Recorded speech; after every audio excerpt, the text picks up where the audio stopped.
Hey, welcome to Chelsea's Quick Bites. I'm excited to hang out with you in the kitchen today. Get ready for some cooking shenanigans as we whip up something delicious together. Whether you're a cooking guru or simply just love good food, we're going to do it all. Today we're going to be making chicken and shrimp spaghetti squash, and the ingredients are listed below. I cleaned my boneless, skinless chicken thighs and cut off as much fat as I could. I used my seasoning of choice. Cleaned my shrimp, removed the tail, and used seasoning of choice again.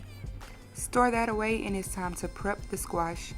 This is what it looks like on the inside. Take a spoon and scrape all of that out and season it, and you can keep the seeds for roasting. Add olive oil and seasoning of choice. Here's the finished product, and they were so good, just like pumpkin seeds. While your squash is in the oven for about 50 minutes, cook some spinach and garlic and add your Alfredo sauce. You can add basil too to enhance the flavor. Cook your chicken, cook your shrimp. Chop up your chicken, add it to the Alfredo sauce, and add your shrimp to the Alfredo sauce.